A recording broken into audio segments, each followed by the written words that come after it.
आज सुबह से लगातार हम लोग काम देख रहे हैं। मैं सामने जहां पर बिल्डिंग में बना है, ये उदाहरण है सरकारों के लिए कि एक जगह कैसे अधिकारी बैठ सकते हैं और जनता को तकलीफ और परेशानी नहीं होगी, एक ही जगह पर समस्या का समाधान हो जाएगा। ये खम्भम वो धरती है जिसने हमेशा इतिहास बनाने का काम किया है। यहाँ के लोगों ने बड़ी से बड़ी हुकूमत नहीं होंगी, ताकतें नहीं होंगी, उनके खिलाफ अपनी आवाज उठाने का काम किया है। यहाँ के किसान, यहाँ के नौजवान, अगर किसान कभी इकट्ठे हुए हैं और अपनी आवाज को बुलंद करना पड़ा होगा, तो यहाँ के किसान इकट्ठे होकर के अपनी आवाज बुलंद करके उस समय की हुकूमत को हिला के रख दिया। मुझे उम्मीद है कि आने वाले समय में जो हालात देश के,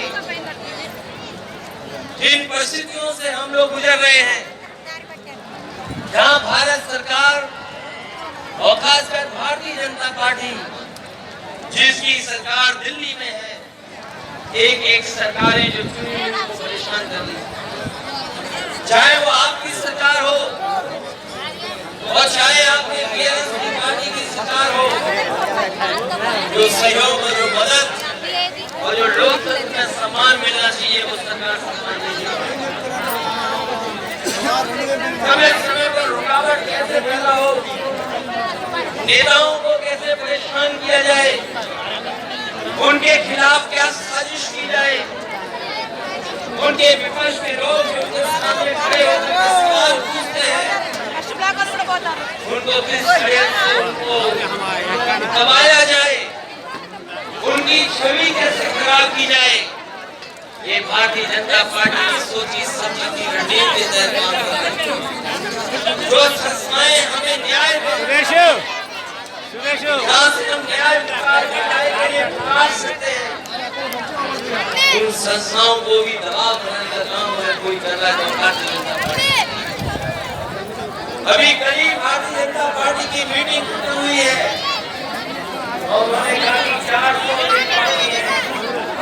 हमें तो लगता था कि ये सरकार में वो है जो दावा करती थी कि हटेगी नहीं, अब तो वो स्वयं स्वीकार कर रही है कि आप 400 दे रहे हैं।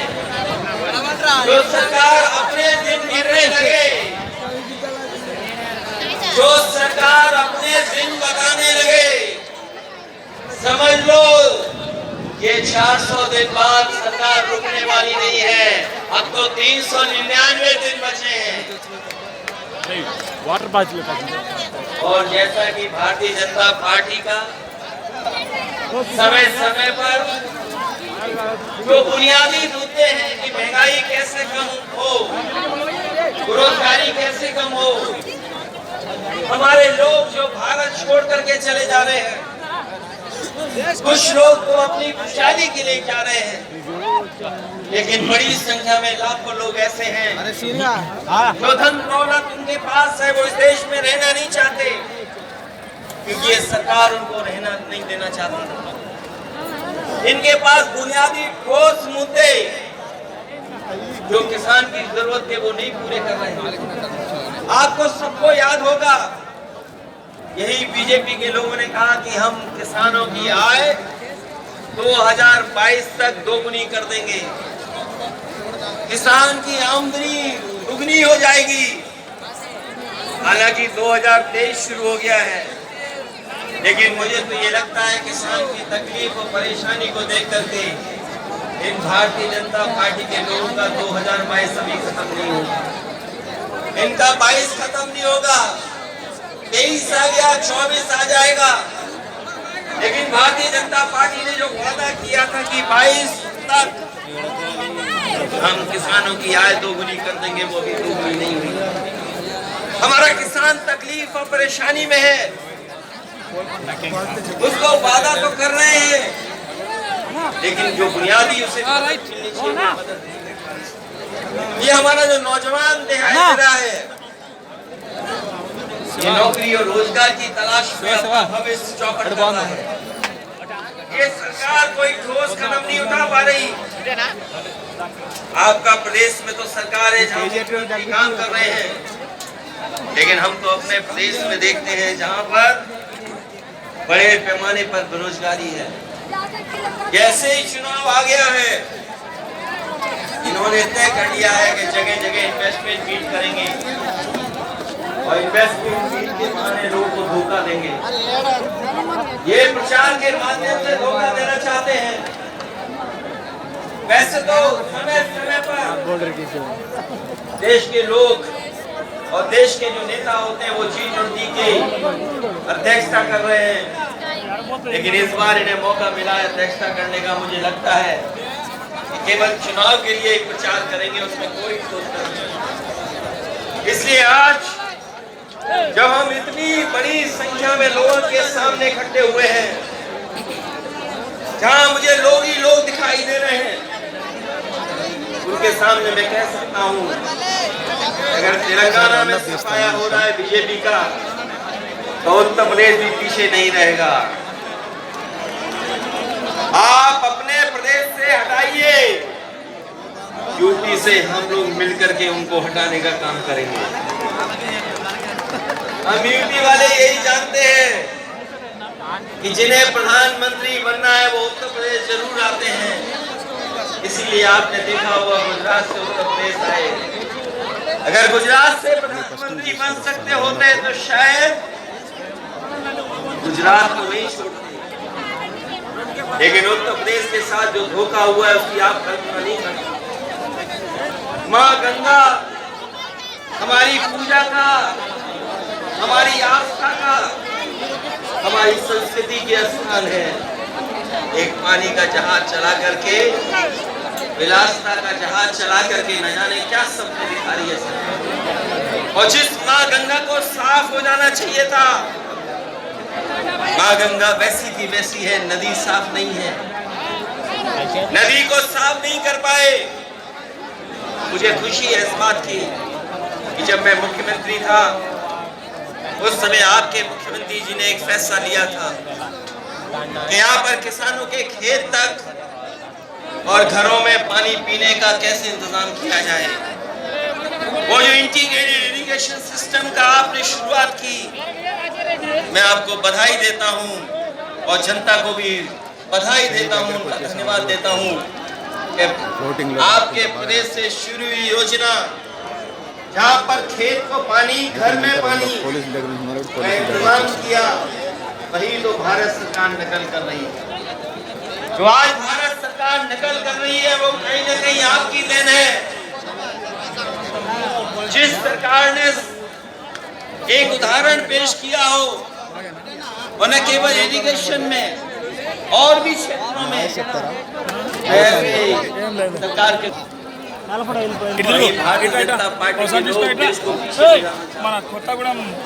उनके मुद्दे, उनके फैसले हमें और ఖమ్మం బీఆర్ఎస్ మహాసభకి all India CPI party Raja garu వస్తున్నారని కొత్తగూడెం నుంచి మన కామ్రేడ్స్ వచ్చారు. వాళ్ళని మాట్లాడమంటే మరి ఏమనుకుంటున్నారు, మాట్లాడమంటున్నారు, పార్టీ ఏమైనా అంటుందేమోనని. వాళ్ళ సాంబశివరావు గారు కదా మరి ఏమంటారు, రాష్ట్ర పార్టీ సెక్రటరీ, మరి ఎందుకు భయపడుతున్నారు. మళ్ళీ కలుసుకుందామన్నా, మిమ్మల్ని మళ్ళీ కలుస్తాను. ओके मिलकर के काम करेंगे तो देश को एक नई सरकार भी और नए तरह का एक प्रोग्रेसिव एजेंडा दे करके देश को आगे ले जाने का काम करेंगे। मैं एक बार फिर बधाई देता हूं कि आपने जितना प्रचार करना चाहिए था, आपने भगवान विष्णु, उनके अवतार भगवान नरसिम्हा जी का जो मंदिर का निर्माण कराया, मैं आपको बधाई देता हूं। आपने काम ज्यादा किया, प्रचार कम किया, लेकिन कुछ लोग तो ऐसे हैं जो काम कम प्रचार ज्यादा करते हैं।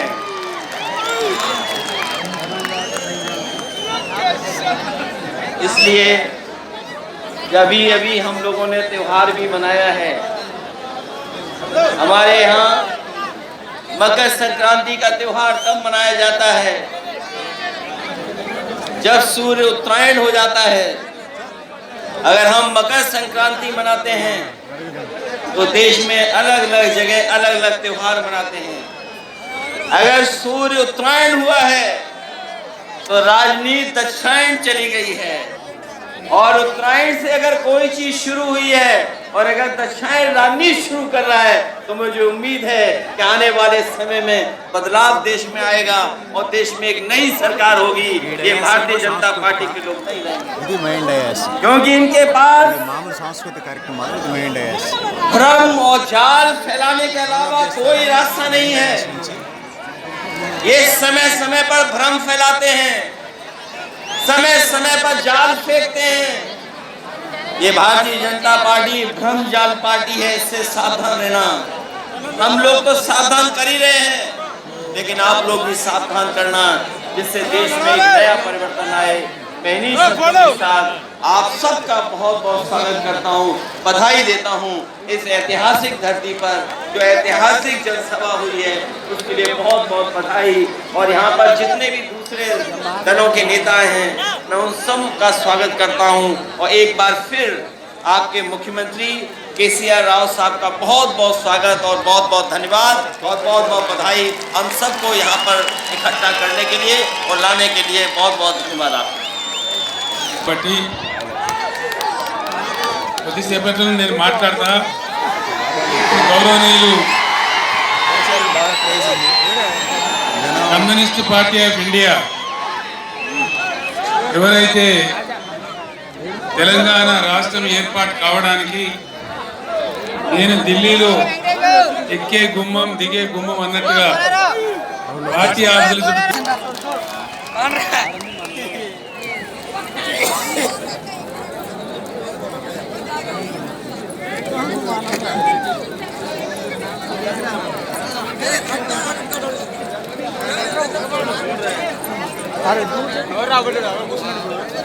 Respected Telangana Mukhyamantri KCR garu,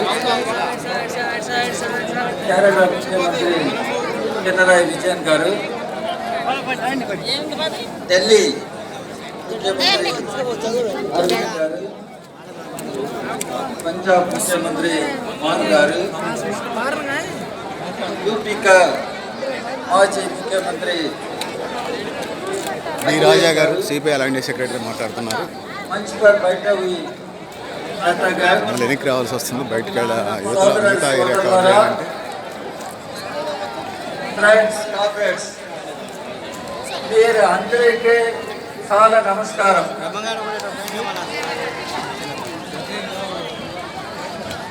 Telugu స్వల్పంగా వచ్చి అందుకోసం ఇంగ్లీష్లో విధానం మాట్లాడు.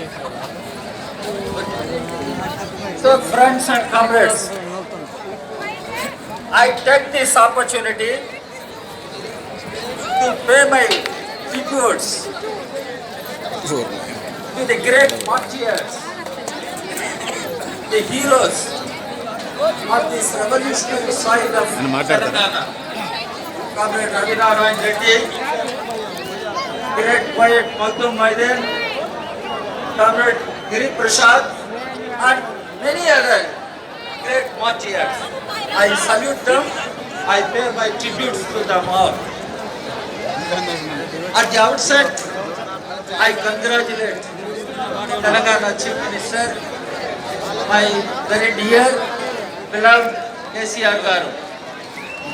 నమస్తే. Not only for organizing అఫీషియల్గా మాట్లాడచ్చు, యూట్యూబ్ ఛానల్ కోసం తీస్తున్నాను. but for the డిపార్ట్మెంట్ ఇబ్బంది innovative అయితే నాకు తీయమని తీస్తాను, కానీ మీకు ఇబ్బంది measures అయితే he has been taking కలుస్తాను. for providing good governance to the people of Telangana. And I understand Telangana is one state where you do not confront power cuts. Telangana is one state where the people, common people, get good drinking water. Telangana is one state where we come to know about Rayatu Bandhu, Dalit Bandhu, and several other schemes. Now, he has invited us to participate in the Kanti Bengaluru program. I congratulate Mr. KCR. and I wish him all the best in the coming days. Friends, comrades, after a few days, we will be celebrating the Republic Day of our country. But we all should understand the Republic of India is in danger, is in crisis. Why? There is a disastrous move attacked by BJP, RSS combined.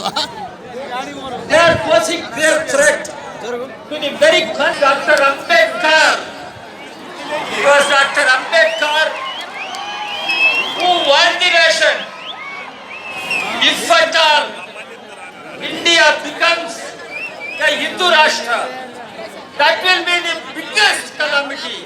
This is what Dr. Ambedkar said. Now we are facing such a calamity. We are facing such a threat from BJP, RSS combined. How to stop this? How to stop this? How to stop this? Indian state should be a welfare state. Now, Telangana Mukhyamantri KCR has initiated several innovative measures. Education, healthcare, housing, employment, right to food are the basic issues of livelihood of our people. I am happy that Telangana Mukhyamantri has taken some consecutive steps to address these issues. Now, on the dais, there are chief ministers, there are leaders. I appeal to them. These are the basic issues of our people. How to provide education, how to provide healthcare, how to provide employment, how to provide housing, how to provide food. Let us come together. Let us fight on this agenda. And we can defeat D Raja garu BJP, మాట్లాడుతున్నారు, CPI all India RSS. Secretary. But because the BJP RSS, Modi spoke, बोला, Modi क्या बोला? सबका साथ, सबका विकास. अभी क्या हो रहा? मोदी आपका साथ नहीं है, किसान का साथ नहीं है, मजदूर का साथ नहीं है, गरीब लोग का साथ नहीं है. मोदी सिर्फ अडानी का साथ है, अंबानी का साथ है, टाटा बिरला का साथ है. क्या वेलफेयर स्टेट है? इसलिए हम लोग अभी एक साथ आना चाहिए. And India being a Republican constitution and federal country, what is happening? Pinarayi Vijayan garu bola, how governors are used. In Telangana, we have been watching with Telangana governor is confronting the elected chief minister of Telangana, KCR garu. In Delhi, my good friend Arvind Kejriwal is sitting. The Lieutenant Governor of Delhi is confronting the elected chief minister of Delhi. In Tamil Nadu, the governor is confronting the elected chief minister of Tamil Nadu. In Kerala, the governor is confronting the elected chief minister of Kerala. Why is this happening? BJP, RSS, they do not believe in the federal system of our government, and they want to impose a unitary system. They want to build India as a single dimensional country. And we must be happy. India is a diverse country. We must celebrate the diversity of our country. But BJP, RSS, they do not believe in diversity. That is why they talk about unitary system, unitary government. One nation, one culture. One nation, one religion. One nation, one culture. One nation, one tax. One nation, very religion. One nation, one party. One nation, one leader. This is not danger. I am asking you. This is not danger to our family. How to stop this? How to stop this? We have to fight against BJP, RSS combined. And we have to defeat them before the 2024 elections. India, the future has to be saved. Republic has to be reclaimed. Republic has to be saved. BJP, RSS combined should not be in power. They must be thrown out of power. This is what the message should go from Kama, the revolutionary center of Telangana. This message should go. I appeal to all secular democratic parties who are present here, who are not present here. I appeal to all of them. Understand the emerging threat. Understand the disaster we are facing. How to save India? How to save our constitution? How to save our democracy? Unless we come together, we fight together. Roundup దగ్గరికి వచ్చేసి దాదాపుగా meeting అంతా part cover చేసినట్టు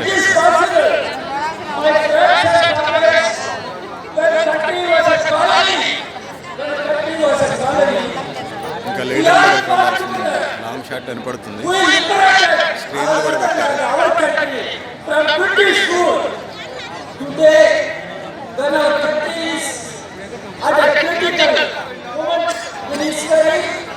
We can fight. We can defeat BJP, RSS.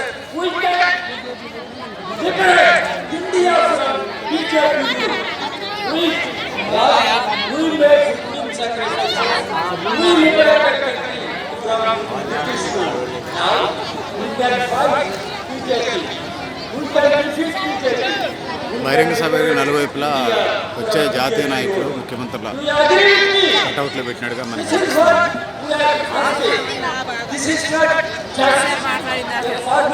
Collector office మనకు కనిపించారు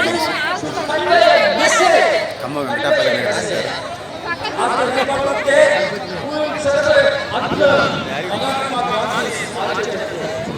round up చేస్తున్నాం ఈ కటౌట్ల దగ్గర నుంచి మళ్ళీ ఈ కటౌట్ల దగ్గర తీసుకొస్తాం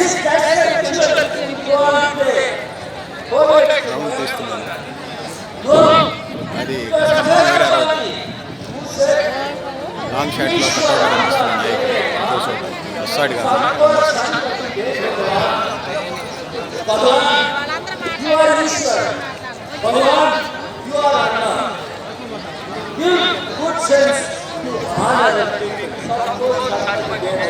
Gandhi comes before you. Gandhi did not ask for Sanmati Sabko. Gandhi did ask Bhagwan, say, Modi, Pawan Pawan, Amit Shah ko Sanmati de Bhagwan. This is what Gandhi did pray. So friends, comrades, when our country is at a critical point, when the constitution is under threat, when the democratic policies are under threat, it is the task before all secular democratic parties who are represented here, who are not represented here, కనిపించేది and work together to fight BJP and defeat BJP. That is the task before everyone. And let us take a pledge from this goes on, and let us move forward with united country and success of Sabha. And let us tell BJP they cannot disrespect the republic. And the defeat of BJP sure. But it is in our hand. The secular democratic party forces must come together, fight BJP, and save the constitution. With these words, once again, I express my sincere gratitude to KCR Garu and thank all of you. Thank you so much, Raja Garu. చేసాం కదా, round up చేసేసాం.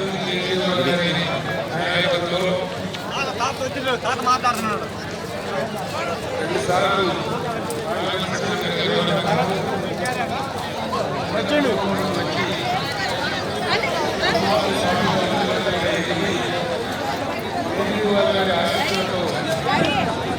కేసీఆర్ ఈ సభకు అధ్యక్షత వహిస్తా ఉన్నాడు. ముఖ్యమంత్రులు, all India party కార్యదర్శులతో మాట్లాడిస్తున్నారు.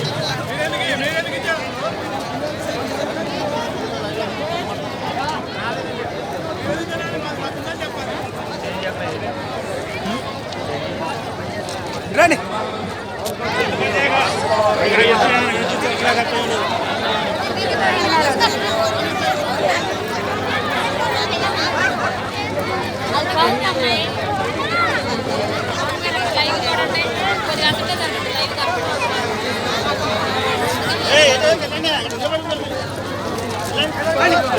ఇది Khammam collectorate, Khammam జిల్లా కలెక్టరేట్. జనం కొంతమంది మార్నింగ్ ఎప్పుడో వచ్చారు.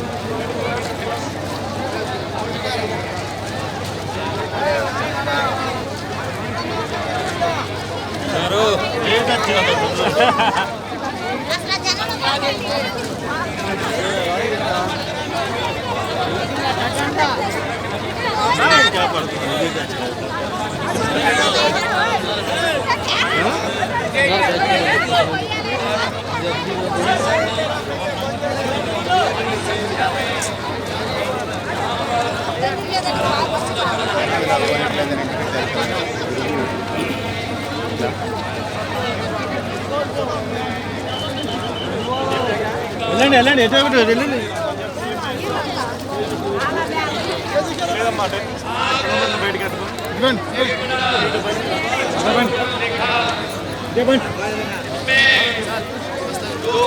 ఇండియా ముఖ్యమంత్రి మాట్లాడుతున్నారు.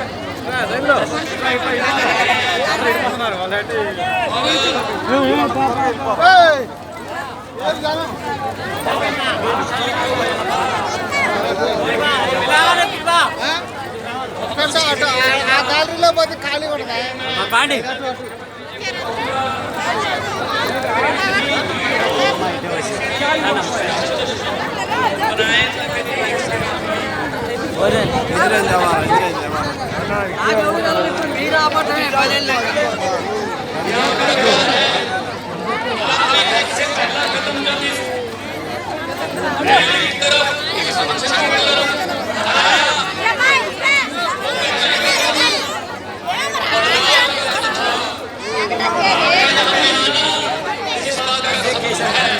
नजीक से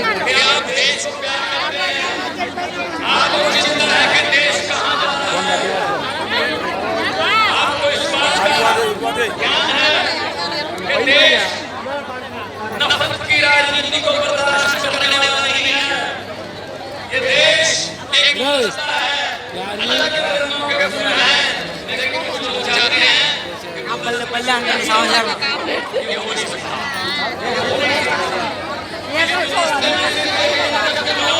उसको असल में फूलों की रंग की जो विभिन्नता है वही उसको गुलदस्ता बना दिया है। देश क्या मांग रहा है? देश मांग रहा है रोजगार। ఏంట్రా కేసీఆర్ని దగ్గర చూద్దామని వెళ్తున్నారా? ఓకే, క్యారియన్. लेकिन युवा बेरोजगार है। इन्होंने वादा किया था 2 करोड़ रोजगार हर साल पैदा करने का, वो जुमला निकला। इन्होंने वादा किया था किसानों की आमदनी दुगनी करने का, जुमला निकला। इन्होंने कहा था बहुत हुई महंगाई की मार, जुमला। इन्होंने कहा था 15 लाख घर के खाते में आ जाएगा, जुमला। भारतीय जुमला पार्टी बीजेपी जो है वो देश को मिसलीड कर रही है। वो हर चीज हथियाना चाहते हैं, ये भी मेरा हो जाए, ये भी मेरा हो जाए। जिस राज्य में जीतते नहीं है लोगों द्वारा वहां पे बाई इलेक्शन द्वारा जीत जाते हैं, इस्तीफा दिलवा लो, खरीद लो बंदे, एमएलए खरीद लो। मतलब हिम्मत देखो, आम आदमी पार्टी ने एमसीडी चुनाव में 250 में से 134 सीटें जीती, बहुमत है, लेकिन फिर भी कह रहे हैं जितनी मर्जी आ जाए मेयर हमारा बनेगा। ये क्या बात हुई? ये लोकतंत्र है? ये तो लूट तंत्र है, ये लूट तंत्र है। लेकिन इनको ये नहीं पता, इनको ये नहीं पता कि वक्त बहुत बड़ी चीज होता है। वक्त राजाओं से भीख मंगवा देता है वक्त, और भिखारियों के सर पे ताज टिका देता है वक्त। वक्त बहुत बड़ी चीज होता है, और ये पब्लिक है, सब जानती है। लोग जब चाहें आदमी अर्श पर और ऊपर जाके ये बीजेपी वालों की तरह हंकार करे तो लोग कहते हैं आजा बेटा फर्श पर।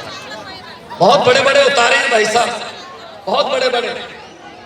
हुकूमत वो करते हैं जिनका दिलों पर राज होता है, हुकूमत वो करते हैं जिनका दिलों पर राज होता है।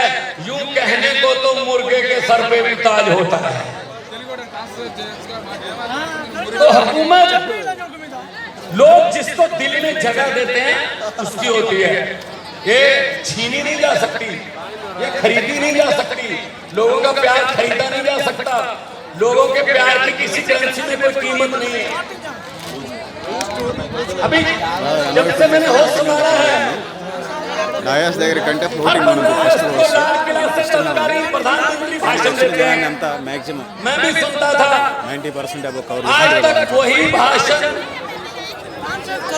अफसरों का लिखा लिखाया रटा रटाया भाषण, लाल किला के सामने से बेरोजगारी पर चिंता व्यक्त, महंगाई पर थोड़ी ज्यादा चिंता व्यक्त, आतंकवाद पर सबसे ज्यादा चिंता व्यक्त, और 15 अगस्त खत्म। कम से कम भाषण तो बदल लो। अब तो लाल किले के कबूतरों को भी भाषण याद हो गए होंगे, कुछ तो नया कर दो। नहीं कर, अपने आप बारी आ जाती है। लोगों का रास्ता ही नहीं था। पंजाब में ऐसे चल रहा था, 5-5 साल की बारियां चल रही थी, लेकिन तीसरा बदलाव आया आम आदमी पार्टी के रूप में। 117 में से 92 सीटें पंजाब में आई, पहली बार 92 सीटें आई किसी पार्टी की। और बड़े बड़े जो अपने आप को कहते थे हमें कोई हरा ही नहीं सकता, पूरे का पूरा खानदान हरा दिया उनका पैसा। ये पब्लिक है, और इनका क्या काम है? इनका काम है लूटना। सब कुछ बेच दिया, जहाज बेच दिए, एयरपोर्ट बेच दिए, नदियां बेच दी, LIC बेच दी, रेलवे बेच दी, सिर्फ मीडिया खरीदा बस, बाकी सब कुछ बेचा है। सो इसलिए मैं कहना चाहता हूं कि ये सिर्फ अपनों के बारे में सोचते हैं, अपने दोस्तों के बारे में सोचते हैं, जनता का कोई फिक्र नहीं है इनको। अगर किसी नदिया के घाट पर ये बीजेपी वाले बस जाते, अगर किसी नदिया के घाट पर ये बीजेपी वाले बस जाते तो लोगों के प्यासे होंठ 2 बूंद पानी के लिए भी तरस जाते। गनीमत है, शुक्र है कि मौसम पर हुकूमत चल नहीं सकती, वरना सारे के सारे बादल भी इनके खेतों में ही बरस जाते। सब कुछ अपने लिए। ये राज्य भी दे दो, ये राज्यपालों से तंग। राज्यपालों को कहते हैं काम नहीं करने देना, स्कूल नहीं खोलने देने केजरीवाल को। केजरीवाल अगर चाहे कि मैं टीचरों को फिनलैंड जाके ट्रेनिंग दिलवा के दिल्ली के बच्चों के लिए लेटेस्ट शिक्षा का प्रबंध करूंगा, कहते नहीं जा सकते, यही रहो। और जब वैसे केजरीवाल के स्कूलों के बारे में कोई फाइल नहीं आगे बढ़ती कि अच्छे हो जाए, जब ट्रंप की पत्नी ने कहा मैंने सरकारी स्कूल देखने हैं, तब केजरीवाल वाला स्कूल दिखाना पड़ा, क्योंकि पता था उनको कि हमारे वालों में कुछ है नहीं, तो वाला दिखा